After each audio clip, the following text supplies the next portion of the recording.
All right, everybody, what's going on? Welcome to the Whitt Boys YouTube channel. So, the first video we dropping. We thought, the four of us, we go to the same school. I got Eric as my brother, Ben and Amari, two cousins, brothers, all that in a mix. I knocked somebody out for them three. But anyway, we thought it would just be dope to get into, talking about things that's going on around the world that's affecting us personally, especially with these recent incidents with George Floyd. We think it's important to spark conversation, get people chatting, getting ideas out there, and just informing people. All right, so we're going to be planning to drop a video every week, once a week. So if you guys do have suggestions of topics we could talk about, we've already got some that have flown in. But yeah, drop them in the comments so we can make that happen. Before we get into the actual conversation today, we got 3 rules every week. We're going to keep these 3 rules the same. Eric, rule 1, what you got for us? What's up, everybody? Rule number 1 that we got today is to be real. That's something that we bring it to the table. We talking about our opinions, so we just gonna be real. No sugarcoating what you believe in. If you're watching this, don't take offense to anything that we're saying. We're just speaking from the heart, speaking on the issues that we see, what we think about it, just chopping it up, being real with each other. So that's rule number 1. Be real, man. All right, what you got for rule number 2? Hey, man, rule number 2, real simple. Respect each other's opinions. People have different views on things. You don't have to degrade them because of what they think. You can disagree all you want, but you don't have to make them feel like they're less than us. Yes, sir. Yes, sir. Ben, last rule, bro. Rule number 3 is just keep it family friendly. We got people of all ages watching this, so let's just keep it as appropriate as possible. Yes, sir! All right, y'all heard the 3 rules, man. Again, every week, same rules apply. But with that said, let's jump right into it. All right, man. So, George Floyd, that's obviously a terrible case. It's something that I don't think should ever happen. Obviously, we all feel the same way, and being minorities. When you guys hear stuff like that, and we'll disregard the George Floyd case for now, because I think that's just obviously, I think most everybody in the world knows that was just uncalled for. But you see, for instance, like an unarmed black man gets shot. There's debates about it. Some people think it's officers' fault. Some people think it's. What's the initial reaction for you guys for that? I'll go first. I'll take the floor first. Start it off a little bit. You know what I'm saying? Nah, but I think my initial reaction, I think what the media portrays is that, first of all, I want to say that the media has a lot of power. So they're going to make you believe what they want you to believe. And I think a lot of times, it's automatically jumps to racism, and we don't know the facts behind what all happened. You know what I'm saying? I think we get people who do their research and know what happens. You get people who don't know what happened and just want to be a part of something, so they speak up. And I think you get 2 sides of the story. But for me at least, the first thing that comes to mind is just man, that could have been one of my mans, and what would I be like in that situation? And I definitely feel for those people. And I was on the phone on the chat last night with JoJo. I don't know if everybody in the chat knows JoJo. Zay, you know him. But JoJo Gauze, he was chopping it up, just telling me man, it just makes me more aware of every time I talk to my mans, I tell them I love you now. Especially when stuff like that happens, I love you, be safe out there. And I think that's just so important. I think a lot of times we just take that for granted. But yeah, when it comes down to it, that's my initial thought is just man, that could be one of my mans. What can I be doing to prevent that for them? How can I be carrying myself so that I step out and I don't act in that way to make me, I kind of act in a way to prevent it at all costs. Yeah, I know. I understand. Yeah. Now, I'll speak next. I'll say, kind of piggyback off Eric, I would look into what really happens in the situation, because media, like you said, the media is very strong. They can say one thing and make everybody believe it, even though it never happened. But also looking in those situations, I tend to question the authorities and what kind of training they're being told or they're being taught, because I'm thinking if I have an altercation with a man to man, and say it's us 4 versus one person, there's no need to put that brute force on that one person if it's us 4. You already have them contained, so there's no worry about that. So thinking as why that cop did that or why he thought he needed to do that, it kind of hurt me. And it kind of made me think, are these people really cut out for this job? Like, this is not an ordinary job. They know that their life is being put on the line every time they go out in the field. But are you really prepared to serve? Are you really prepared to look out for the people's best interests rather than just saying, oh, I was terrified for my life, let me pull out a gun for safety, you know? Yeah. With this whole thing in general, I just feel like it's sad to say, but like that it's like almost normalized at this point. It's just, oh, all right, another black guy, just happening all over again. And I just feel like that's like very sad to say, but it's just like I'm not surprised by it. Yeah. I think it gets to a certain point where you just kind of get numb to that, where it's like, man, another dude got shot. That's sad that we're getting numb to this. We're getting numb to the fact that our people are getting killed. Straight up. Yeah. And I think, I think it's tough too, because I think, even we talked about it recently, right? Like, Amari, you're dating a white girl. I'm dating a girl that she's mixed, but she's adopted, and she was raised, by a single mom who's white out in the country. Eric's dating a white girl that's from the country, and Ben loves white girls. So hey man, we all are. We all are. Right? Guys, all the white shorties watching this, watch some hey, we all are, bro. Don't say to be serious about it, those are three significant others we have that have never really experienced that racial side of things, where it's like, man, where I grew up, all of us have at some point lived near or in a city where you kind of see that type of thing go on, and it's like, it's not 100% normal, but it's like, that's where this stuff happens at. And so I think for some people, they don't even understand that this really goes on in life. Like, you see it on social media where it's like, oh, it's 1 in a million, where it's like, nah, this is stuff every day, where it's like, I can't do some of the things you can do, react some of the ways you can react, because I might get shot. And that's just straight up. And I think, I don't know how you guys feel on this, feel free to chime in, but I think it's hard describing that and getting somebody to see, like, that stuff on social media is real life at times when you see those videos, because it can happen so easily. Isaiah, I'm so glad you brought that up, because I feel like that's the most important thing. It's hard for people not of color to feel the struggles that we go through, because they don't feel it. They don't go through it.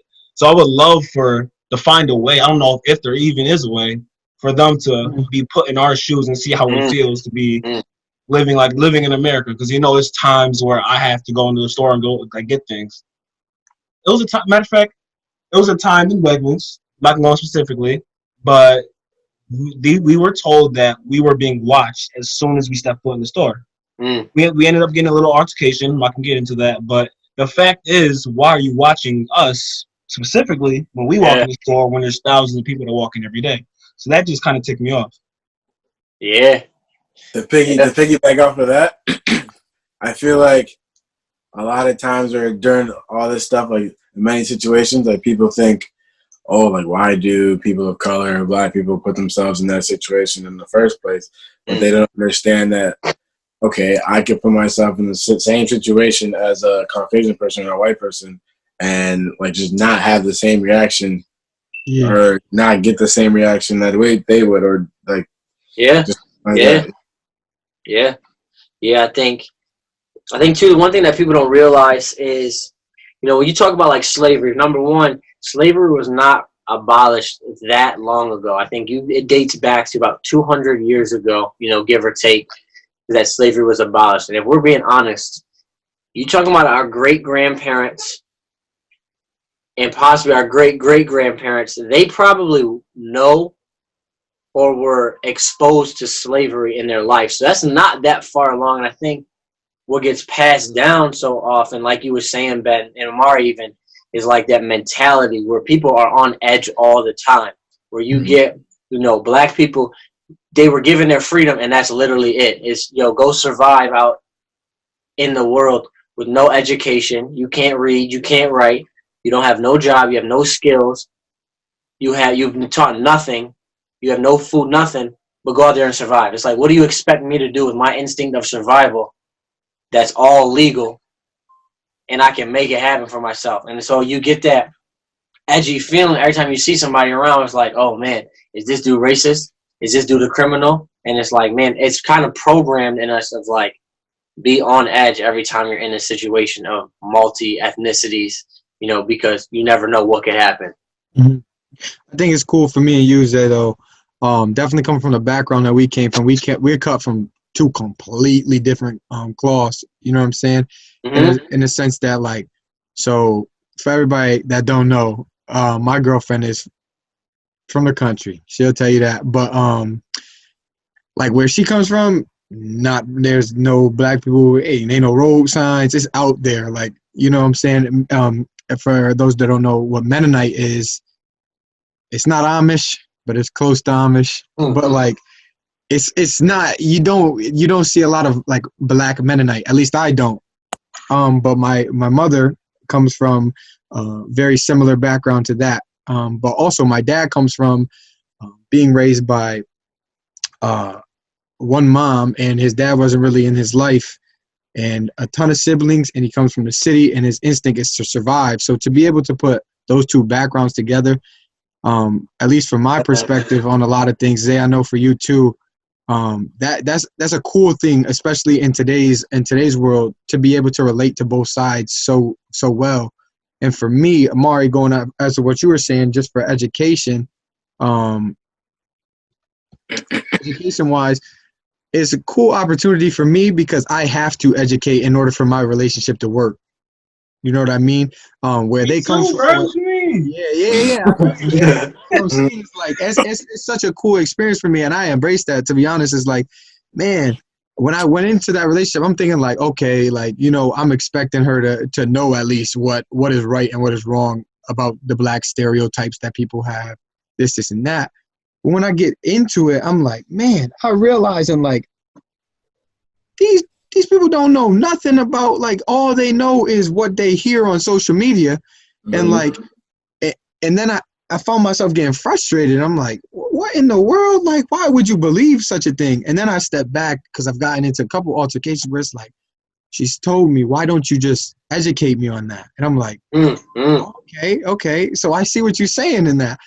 And I think what I come to realize is a lot of those people believe in social media because they have nothing else. They're not educated in that. They have like, and the same way you're taught things as they grown up, that's what they've been taught by social media. And they have nothing else to necessarily like take that away from what they believe in. So it's been a cool experience for me, definitely. I've had conversations that are not a lot of people get to have, and a lot of that education wise. So it's pretty cool to be in that heat of the moment kind of thing. So let me ask you, and this goes for all three. I think it's minorities' job to a certain extent to educate people on areas involving race that they don't know about. Like you're saying, like somebody that grows up, I don't know much about, but if you just listen to police officers, you'll be fine. If you don't listen, then that's when you get in trouble. Like, do you think it's our job to educate people on that? I wouldn't put it as our job. Like, it's just like our obligation, but like I feel like it could be beneficial if you're, you know, trying to get into the interracial relationships, because I feel like it's important to know that other side to really connect.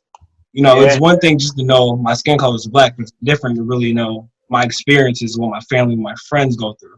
It's so much more than just how I look. It's how I'm being seen by others too, and how they treat us. And you know, and also I heard Eric talk about education. I want to talk about how schools don't really educate us on the proper history. Yeah. So I feel like that also has an influence on how we see each other, because I know growing up, of course, there's a lot of, one second, this computer bugging.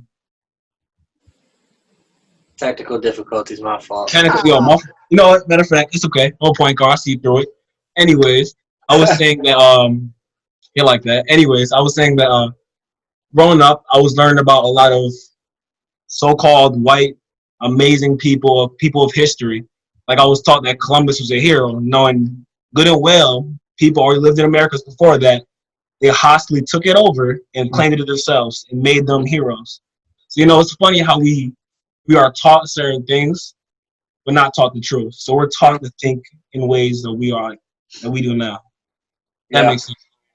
Yeah. Ben, what you think? You think it's our job to educate people? Yes and no. Like, yes, like, it helps to get information from white people about black people, but at the same, like, with everything going on and with the George Floyd thing, you should just know that it is not right for 4 people. Straight up. Mm-hmm. And it's just people right from wrong, and if you don't, then that's on you. Like, you need that. So, but when you see something wrong going on, something wrong is going on, and for anyone to think that any of that was okay, or like the officers are in any type of right in doing all that, is just wrong. Yeah. But let's get into the reactions that people are having, especially in Minnesota, like these riots and looting the place. What are y'all thinking on that? Is that like justified, or to a certain extent? I understand what they're saying. Yeah. I'll put it like this. I'm not sure how true this is, but I heard multiple times that the reason why Target was trashed and looted was because they weren't selling milk to the people that were getting pepper sprayed. Mm. So in a way, they were working with the police, not helping the rioters. Mm. So they took that information, ran with it, trashed Target, looted it everywhere. So I believe, in a certain extent, I understand where they're coming from, but I feel like to that extent of looting it, trashing it, burning on fire, I feel like that was a bit extreme. Although I do see how it can make a point. And sometimes you need to do those extreme measures to make that point. Because I feel like people don't really understand until you get their attention. So I'm on both sides for this. Half of me believes, like, yeah, do it. I'm tired of being peaceful. Yeah. Yeah. What y'all think? I disagree with that one. Okay. I feel like by doing that, number 2. Let me relax. Hey, go ahead. It's okay to disagree. It's all right. But I just feel like by doing that and just by being extreme and doing all that crazy stuff, we are just justifying them stereotyping us before. And it's just like, oh, well, of course, black people are doing this, black people are doing that. When, okay, if you do it peacefully or respectfully, like Colin Kaepernick, whatever, kneeling, like, all right, like, you can't really get mad at him because he really didn't do anything, but you're still going to get mad at him because of how much he affected everyone by doing that one thing. But then when you go and just trash the place, oh, like, of course, black people throwing riots, breaking windows. Let me address that, okay? Ready? Yeah. So, of course, Kaepernick did his peaceful protest, right? Uh-huh. That was nice. But did it work? Did it stop killings? I mean, but you got to understand, though, his reason for doing that was bring attention to the situation, which it did. But but then it goes, Amari, what you're saying is, now what's our next step? What is our tangible way of, okay, everybody look this way. We all looking this way. Now what? Now we have to take steps forward. But I think, Ben, because I hear what you're saying. That's my thing. It's like, yo, you're feeding right into the stereotype with that. But Amari, on the same token, I'm like, yo, but at what point do you say, look, bro, I told you stop touching me 20 times. Now if I punch you in the face, you're going to stop touching me. Wait, one more thing. Yeah, go ahead. I just want to make it clear, too. It wasn't all black people looting and rioting, too. Absolutely not. All right. I seen a white lady walk out with a couple of lamps. Black people weren't the only people, all right? Don't get caught into that. Also, there's white people who set things on fire, stealing stuff too. So you can't just straight up say it was us. That's everybody. Hey, but like I said, hold on. Like I said, the media will not show the white people. Will not show the white people burning. And that's why we here. Yeah, straight up. So then I think the next kind of transition to that is, what's an ideal reaction to racism, or like an ideal way of saying, look, if we're going to combat racism, it starts with doing this. Let's start doing this.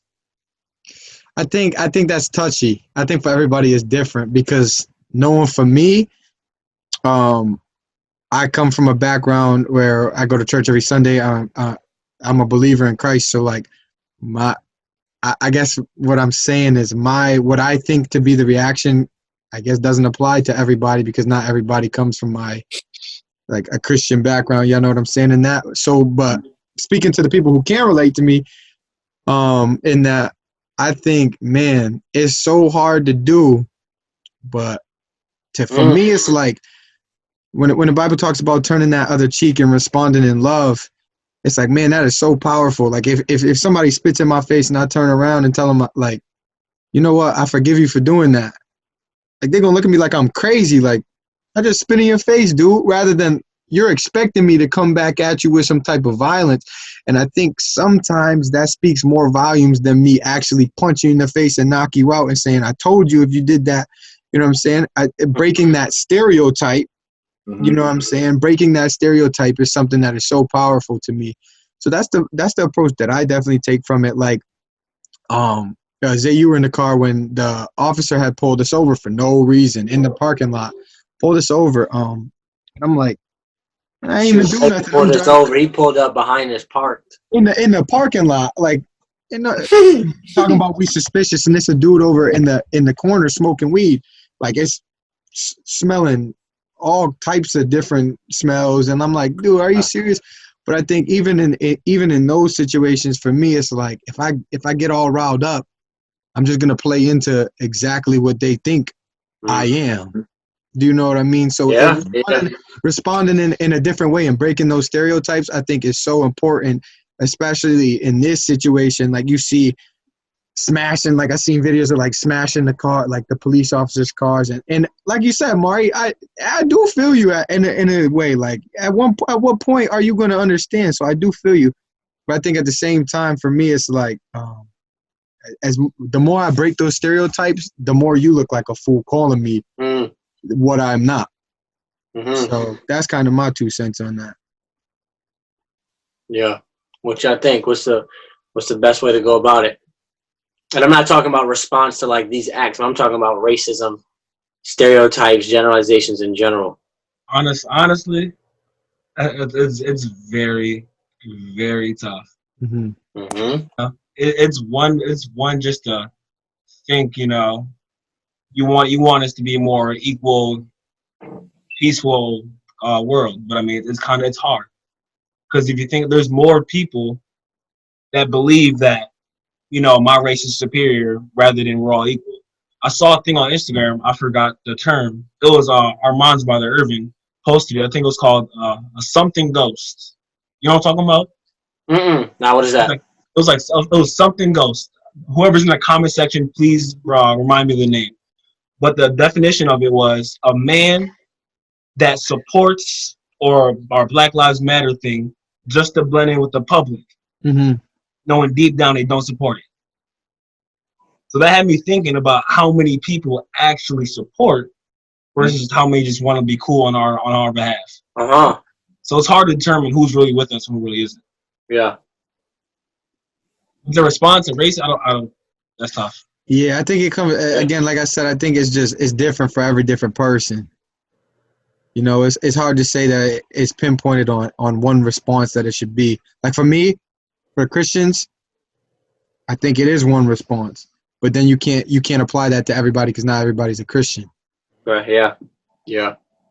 So, yeah, and I think, man, this is an issue that I think that realistically, it's never going to be completely solved. You pray against it, and you pray for people to change and to be, seeing people just as people. But I think, on the same token, tell me how y'all feel about it. Because I personally, I get upset when people are like, oh, I don't see race, I don't see this, I don't see that. I think differences should be celebrated, personally. You even look in the 4 of us, you got 4 different shades of darkness in this chat. That's one right here. That's one. Serious. Like, think about that, like yo, like Ben, you're African, bro. Like, your parents came from Africa. Like, that is fire. Like, you right from the motherland. Right from the motherland. Shout out to my Cameroonians, man. Joel Embiid, but no, I think it's dope to celebrate. If you got European descent, but I think people try to overcompensate so much of like, oh, I don't see race. You're just a person to me. Where it's like, nah, respect that I'm different, acknowledge I'm different, but treat me as I'm the same. If that makes sense. I don't know how y'all feel about that, but for me, man, you worded it perfectly. Yeah. Okay. Y'all agree on that? I got a question for y'all. Yeah. How do y'all feel about the All Lives Matter response to our Black Lives Matter? Now, see that for me, it's a little tough because I see where they're coming from, but the way that you go about it is, that's it's not the right way. The way the media portrays it is not right. Like, I think the point that Black Lives Matter is just bringing awareness to the fact that it is a black man and he is being oppressed. Simple. Period. Like, it's not more, like, it's not just saying only Black Lives Matter. And I think that's where that selfishness comes in. Is like, okay, what about me if I'm not black? And it's like, man, like, I can't get my shine. It's everybody want to be oppressed now. Everybody wants to be oppressed. I'm gonna put it like this. I heard this analogy. I thought it was the perfect way of explaining it. So imagine you got 4 kids, right? One kid falls down, scrapes his knee. You got a pack of Band-Aids. You're not going to give out 4 Band-Aids to each of these kids. You're going to give 1 Band-Aid to the kid who hurt himself. Why? Because he's hurting. Does all of you matter? Yes, absolutely. And if you fall down and get hurt, I'm going to give you a Band-Aid. Same for you, same for you, same for you. But you're not hurt like this kid is. He's bleeding and he needs a Band-Aid. You got just a little bruise. You know what I'm saying? Yeah, but I saw that and I was like, because it's like, yeah, all lives do matter. Absolutely. But all lives don't get oppressed the same way. Therefore, all don't receive the same amount of attention. And that's just straight like that. Yeah, actually, funny you said that because one of my friends from high school posted something on their story, and it puts it like this. It says, if you were in an event and you were supporting people with breast cancer, nobody would run in and scream, all types of cancer matter, not just breast cancer. You know what I'm saying? And it's, I think that's so powerful. And what you said, Zay, and you hit it on the head, it's like, we get that everybody has a different problem. Like, at some point in their life, guess what? You're going to be treated wrong. We get that. But sometimes some people's problems just hit different than others, and it shouldn't be, we just don't highlight this one because everybody matters. So I like that cancer thing that she posted. That was pretty cool. Yeah. So one of the other things I think I see that people post a lot, and I got mixed reactions about it, is when they talk about, y'all get so mad, well, what about black on black crime? And I think there's black people that say that, there's white people that say that, and everything in between. So when you hear black on black crime, especially in times like we have right now, where there's a major incident that just occurred, somebody lost their life, like, what is your reaction to that? There's 2 different reactions. So, of course, black on black crime, that's horrible. Honestly horrible. They should see and hear, especially knowing that your friends, your family, your brothers all killing each other. That's sad. But at the same time, comparing it to police officers, their job is to serve and protect. You can't. That's an above average. That's above average level that you're on. You're not down with the rest of us. You're expected to do more than other people. You sign up for this job. You're expected to. So that's where people see, for trying to compare police brutality and black on black crime. It's kind of hard to compare because they're held at a much higher standard because they signed up for that job. But to address black on black crime, I feel like we can't really get that full respect from the majority of America because we're hurting each other. So it's hard for them to respect, well, when we hurt you, it's a problem. When we hurt each other, it's another day in office. I feel like we need to shed a light more on black on black crime and about how severe it is. So I feel like we don't talk about that enough. It's not portrayed in the media. It's just 15-year-old black male died in a gang war. That's it. Next door. They don't shed a light on it or bring awareness to it. You know why? Because, stereotype, of course. He's in a gang. He's black, of course. That's another thing that kills me. They feel like every black shooting has something to do with the gang. With the gang. Gang affiliation. Y'all know. Yeah. Yeah. Yeah. See that gets me upset. They're assuming that everything that has to do with a black man's life is gang affiliated. Everything violent is gang affiliated. Yeah. Not the thing. Sometimes it's an accidental shooting. The kid just happened to be there. It's gonna be a 4.0 student. He's happened to be there.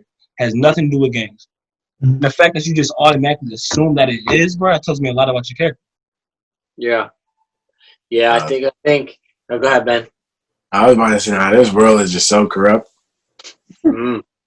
Yeah, it's crazy. So I had somebody too when I asked about topics. You know, shout out to Amy Schmalfus. Y'all know Amy. The GOAT. Shout out to Amy. Lots of love for you, Amy. But she was saying, you know, so what's advice? Like, what does a white America need to do? Because I think the things that don't get celebrated enough, and it hurts me to see the stuff that don't get celebrated, is all the times that there is an interaction between a police officer and a minority, and they de-escalate a situation, or they handle it, and it's like, so the three of us are from Rochester, right? And there was a video on Instagram the other day. Just about to say that. Oh, I seen that. But so the police officer is this dude in the corner. Police officer is like, yo, I'll race you. I'll pick one of you, race you. If I beat you, y'all got to get off the block, get off the corner. And if I lose, you know, I'm sure he would have kicked him off anyway. But like that stuff, to me, the media does not.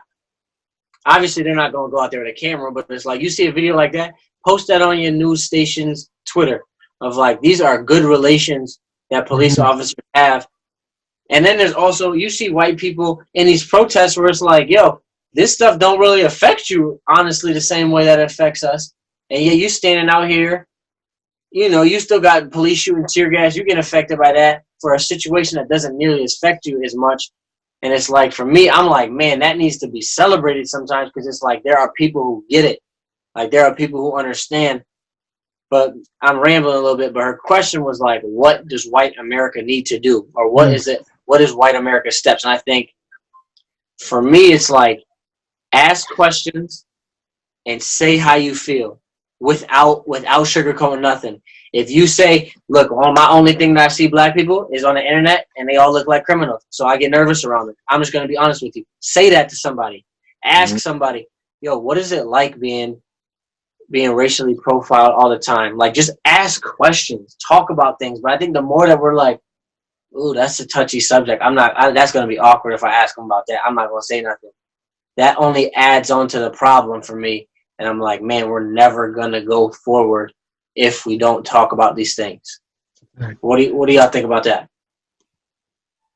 You hit it on the spot. Yeah. I agree. I just think that as black people, or black people just need to be able to also be understanding to educate them and answer those questions and not just brush it off. You ask those questions. So I think going off of that, because when you have a problem that involves two parties, you cannot neglect one side of that. Like if we're all like, oh, we're minorities, we're going to just stay over here in this bubble because we don't associate because of one white person was racist to us, so now all white people. But it's like, if we don't intertwine and talk about these things, only one side of the issue is going to be resolved, and there's still going to be that other side of the issue that's unresolved. And you can't go forward if you got somebody going that way and somebody going that way. You know? I think one thing that's so important, and like you said, Zay, about being like celebrating, that's so important to me. And it brings joy to just see the celebrities too, like Michael Rappaport, how he posted about it. I know a couple of the preachers that were posting about it. Jeremy Foster was in tears. Seeing that he's in tears, a white male that is known across the world for preaching, has an amazing platform to reach a ton of people, is posting a video in tears, legitimately. And you could just sense the genuine tears that he had just using his platform to speak and educate people from a white, because I think a lot of times we put a black male figure to talk to the white people about what they need to do. Like, they're not going to receive that if a white person is doing it. Like, man, that's going to be so much more powerful than just like in that community, I think, to speak on like, this is what we need to do rather than this is what you need to do. Yeah. And I think that's important, and definitely to do that as a white person. Just use your platform in any way you can. And I think one thing that I would have advice is don't say, I know what you feel, or, hey, I have a black friend. I have a black friend too, you know? So yeah, I go through the same thing. You don't. At the end of the day, as much as you feel for me, you don't. You don't know what I go through on a daily basis, because they don't look at you the same way they look at me. And that's just point blank, period. So don't try to put yourself in our shoes, rather than use your platform. Like, I get it that you care, but at the same time, don't try to put us on the same playing field. You know what I mean? Because I feel like that just takes us down instead of trying to reach that equal level where it's like, okay, now I'm educating my people, rather than just trying to make it seem like I feel the same thing they feel, so I'm entitled to my opinion too. Yeah. I just think it's important to use your platform, definitely. And just like you said, be honest, be real, want to learn. You can definitely tell the difference between fake and being genuine about asking a question. Yeah. Yeah. I got a little story too. So like Zay said, both my parents are African, right? Straight from Africa. They went from Cameroon to France, and from France to here, and they literally came here and like had like nothing, and then they had me, and then like so they like grew up. Like when they first got here, they were in the ghetto. My mom was not used to that. Like she was used to. She had like she was a little bougie. She had a chauffeur. They had like a band. They had all that. They came here, nothing, right? So obviously my dad worked hard, whatever, went to school, all that junk. Boom, made it out. Now we live in the suburbs, right? And so the story is, okay, so I went to whatever, a small private Christian school, like all white people, only black dude in my whole grade, right? I have a little brother, a 7-year-old little brother. And like this. Shout out Noah to go. Shout out Noah. Noah to go. He over there in the other room right now. But so I like came home from school once. I think this was, I don't know how long ago this was, but so he switched schools. He goes like, cause we moved. So he goes to some public school out here now, and we got neighbors. My son went. Oh, there you go. So we have neighbors that live 2 doors down. And so apparently Noah was getting bullied, like on the bus, by another black kid, right? And the neighbor that lives 2 doors down, and Noah, like he's too quiet, like he doesn't say nothing. And I guess he was just getting bullied on the bus, and like would just come home, whatever, just go do his homework. And it was his friend that lives 2 doors down, a white kid, that says something like Noah's getting bullied, and like to me, that just shocked me that okay, like. He was getting bullied by another black kid, and it was the white kid, his white friend, that had the nuts or the guts to step up and say something. Yeah. To step up to say something to his mother, and then his mother approached my mother, or his mother straight up told the bus driver, and then told my mother, and then like whatever. But like, yeah. Yeah, I think see stories like that, man. I think. Like, shout out to that mom. You raising your kid right.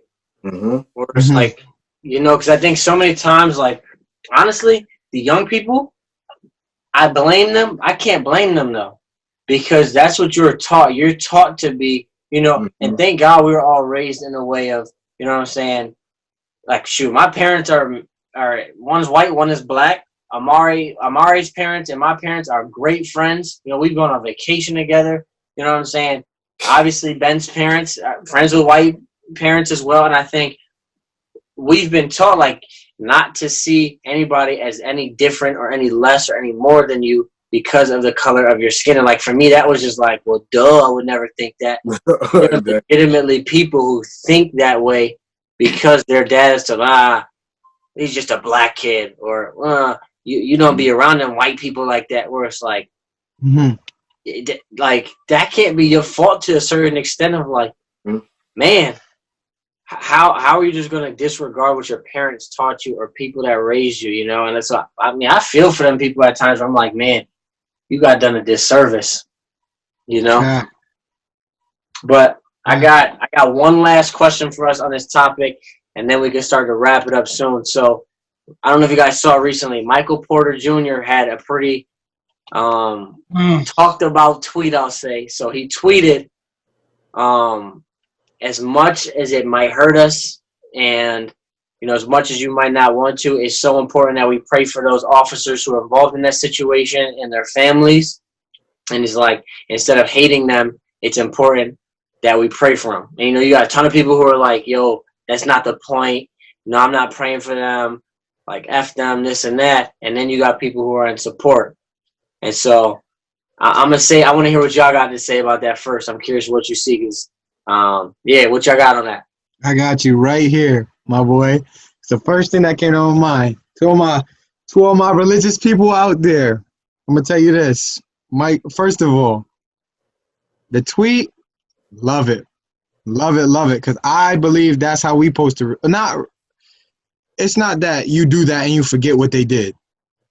But at the same time, you do that. And right here, Matthew, it says... What's touching your nose so much? All right, bro. I got an itch. Anyway, in Matthew, verse 44, it says, love your enemies. Bless them that curse you. Do good to them that hate you. And pray for them which despitefully use you and persecute you. So right there, it's saying, like, to the people that do you wrong, the people that bully you, the people that hate you, like, at the same time, yes, you have, as a human nature, we're going to want to respond and get revenge and pray or wish the worst thing upon them and stuff like that. Yeah. But I think it's so important to pray for those people, because at the end of the day, if we keep just saying, oh, I hate these people, it's never going to change. So getting on our knees and really praying for that change. And it's not, I pray that you would just take those kinds of people off the earth. It's like, no, I pray for their mindset to change. I pray for just like, change how they think, change the way they go about it. Bring light to the situation that's wrong to do. Like that. Yeah. I think a lot of people get tied up on the words rather than like the meaning behind it. It's like, oh, I can't pray for them. They just did something bad. Where it's like, dude, praying for them is going to help you out. Yeah. Like in the future, praying for them or bringing light to the situation is going to help you out in a way. So I think that he hit it on the head with that. I think it's so important for us to realize that if you want to lay your future down, if you want to start to pave that future, then pray for that change in their mindsets. Pray for that change in that community. So I respect him for saying that, especially on his platform, knowing he's going to get that backlash. Hey, shout out to him. Well, I'll add on what you said. What he said, that was nice. That appealed to all the nice people. That was real nice what he said. But no, I'm not agreeing with that. Okay, why not? Simply not. I mean, think about it. We can pray as much as we can, and I promise we will talk about religion and how I feel later in a different video. I'm not going to go in depth with that, but we've been through this cycle for decades. What is just constant? Oh, I hope you do better. I hope you do better. Like how? Like put it like this: you can pray for a crack addict to stop, but it's up to him to stop. You feel me? You can't always influence somebody completely. They have their own thoughts and their own ways of doing stuff. And say pray for him and his family. This is not his first time doing this. There's other records of him doing this to other people. Yeah. Yeah. So it's hard for me. It's hard for me just to understand. I'm a nice person too, but it's hard for me. If I keep getting pushed, I see my people getting pushed, bro. I'm not going to just sit there and take it and pray for you. Something else got to happen. Yeah. Man, what you think? No, I agree with E. Like, I think I love the tweet. I think it was good. I think we should, because I feel like with everything that's going on probably in his life right now, how his family is being affected with it, I feel like I know if he had the chance to go back in time and redo that whole situation, he would, and he would handle it differently. But like, yeah, we can't change the fact that it did happen and that he did do what he did. And so, yeah, I think we should pray that he changes his mindset, and maybe this will help him possibly going to jail will help him see that he's in the wrong. Yeah, because my interpretation of it was, I think that people were getting misconstrued and saying, like, pray that he's okay, pray that this and that. But it's like, for me, it's like, bro, I'm praying that justice gets served. Like, yo, I pray you get what you deserve for this. You know what I'm saying? You did what you did. Now I pray that it's justice that gets served. But for your mindset and everybody that thinks like you, I'm looking at like, man, I want to see y'all change that. So it's not even so much as so like this poor innocent guy is getting brutally talked about and this and that, but it's instead stop thinking that way. And you who thinks just like him, but you didn't get caught doing it, stop thinking like that and think differently so that it can get changed. So I think that was just one of the misconceptions I think about the tweet. I don't know what he meant by it, but that's kind of what I picked up on it. And yeah, but I don't know, man. It's cool. Ben, look, I respect. I hear where you coming from. Ready? I'm gonna put a scenario. Who's better, LeBron or Kobe? Rest in peace, Kobe. R.I.P. And Gigi. Who's better? LeBron. So now, if I sit here tonight and pray all night that you think Kobe's better than him, will you think Kobe's better than LeBron? Well, of course not. So it's hard. It's hard to determine. Like, we're sitting here praying for him, but like, what is our prayer in our heads gonna fix for him? I feel like somebody needs to physically talk to him or do something to these people. Yeah, like I feel like they're not gonna get the message no matter what. People are too stuck in their ways.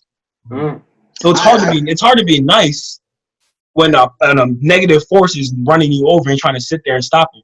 Sometimes you got to meet them halfway with that same force. Yeah. My question to that would be to the people that disagree with the tweet. And I hear what you're coming from. I hear what you're saying. But my question would be, in what harm are you doing praying for him? What harm? You know what I mean? I'm saying like is to me no harm into it. To me it's like, man, don't you want to see to me it's like, don't you want to do everything to change your mind? Like, and again, I see where you're coming from, but from my perspective at least, it's like, hey, this is at least, even if I don't sincerely mean it, just the thought that it might change his mind, I'm going to do it. You know, because I want to see myself and I want to take the people. I want to see y'all three. I want to see their mind change because I don't want to have to worry every day that I say and hang up this Google Zoom call or whatever Zoom call. I don't want to have to worry about y'all going to bed and somebody racially profiling y'all the next day and me not saying that, you know. So to be able to think even to me in the slightest, or to be able to maybe think that I could change that in some way, shape, or form by saying a quick little prayer. Again, it doesn't have to be, I pray that he's really safe right now and that everything. But the fact that just pray, change his mind, change his mind. I think that is the difference. That's where I come from in that. Is like, so my question would be like, is it really what makes you not want to do that? What makes me not want to do that? Yeah, like what makes you not want to be like, or is it, did you not think of that? Like, did you not have that mindset of like, that's gonna change his mindset? Again, I hear what you're saying in that sense. When you said it has no harm, I picked that up. I understand that praying for him has no harm. There's no bad. It comes only good. But at the same time, if we're being honest with each other and with ourselves and with the people and the way they think, is that really gonna change? Like it sucks knowing that there's so many good people out in the world that wish for others to improve and better themselves. But at the end of the day, it has to be them that willing to accept that change. So I feel like it sucks, especially if I keep telling or praying that, hypothetical, my friends will stop, doing crack, whatever. I keep praying every day, but they just don't. Like it's gonna eventually start to hurt you too, knowing that you're putting so much effort into that one person or that one situation, and this shit's not changing. Yeah, my man, don't hold that down. Yeah, I think that's where faith comes into play. We're gonna have a whole segment about faith. I told you we're gonna have a great convo about religion, and we're gonna get my boy Boo Ratty on here. Great convo about religion. Top it up, but that, like I said, that's another topic we're gonna talk about. So, just before we wrap it up, any last kind of comments, questions, or anything y'all three got? Want to chat it up? I don't know. I would just say in the comment section, give us topics to talk about. Don't be afraid to DM us. We'll have Instagram and Twitter, all type of social media. We're open to any type of feedback, and share this with your friends. And if you want to join and be on one of these videos, you can always hit us up. We're always open to that. You might get dubbed though. We gotta select. Gotta select now. But all right, yo, rapid fire questions. I got 3 questions for y'all. I need y'all quick answers on. These don't got nothing to do with what we talked about. First question: top rapper in the game or artist, music artist right now? Who y'all got? You already know I'm going with my boy. Drake. You dare say Tory. Shout out my son Tory. All right. Question number 2. Who is your top athlete that you have ever watched growing up? LeBron? Zion Williamson. Oh, my word. LeBron hates you. You gotta be different. Athletic? Are you kidding me? Yo, bro. He said athlete. Bo Jackson. Never mind. You watch Bo Jackson? You watch my highlights too. My fault. Anyway, third question. Pray for Eric, y'all. If y'all got faith, pray for Eric. Zion. Anyway, third question. Y'all got dinner with any 3 people that have ever lived, so living or dead. Tomorrow night, you got dinner at your place. Where are you going, and who's at your table? I'm gonna let y'all go first on that. We going to Popeyes to get that chicken sandwich. You are so black. Popeyes chicken sandwich. All right, who you bringing? 3 people.